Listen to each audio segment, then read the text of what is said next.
Hello, are you a middle school math teacher looking for some of the best tips and strategies for your most successful back to school experience ever?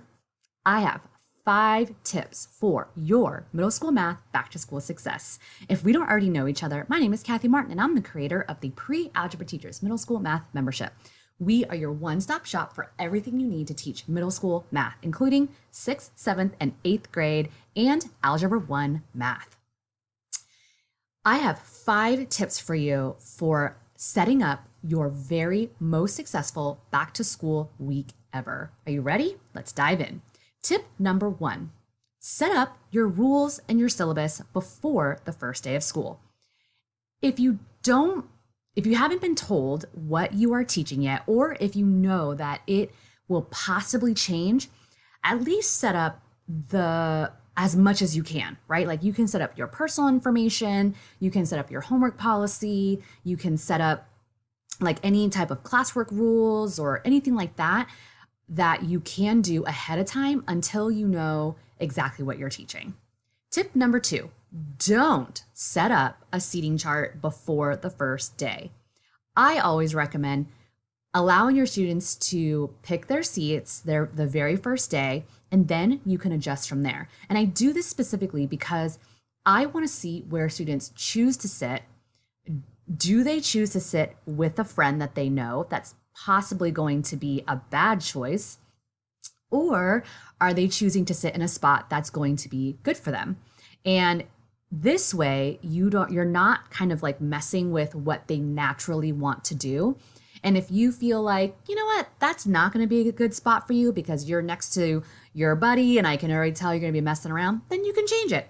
But if you feel like, you know what, I'm cool with everyone sitting where they're sitting and this is where they initially felt comfortable and want to leave it, then you can do that too. Tip number 3, what are your classroom rules? Sorry, not rules, routines. What are your classroom routines? I want you to think about what those classroom routines are going to be before the first day. So like, what are your routines for going to the bathroom? What are your routines for makeup work? What are your routines for sharpening pencils?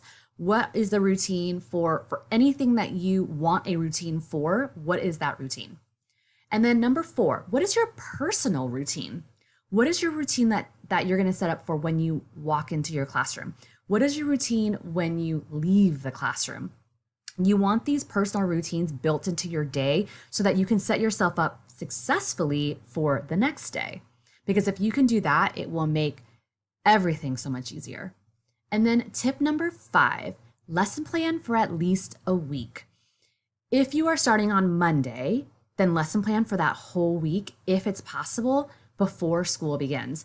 If you are starting, say, midweek, like I usually always start on a Wednesday, I will have Wednesday, Thursday, Friday planned, and then the following week too, if it's possible. Because I know that the beginning of the year is stressful, those first few days are stressful, and if I'm starting on a Wednesday, and I only plan Wednesday, Thursday, Friday, that means I'm gonna have to take either Thursday or Friday to plan for the following week. And those first 3 days are already stressful enough, and I don't want to do that to myself. So my plan is usually plan for those first few days and then the following week because my future self will thank me. Those are my 5 tips for back to school success. What do you think? Let me know in the comments below if there's anything else that you think would help for back to school success. Until next time, bye for now.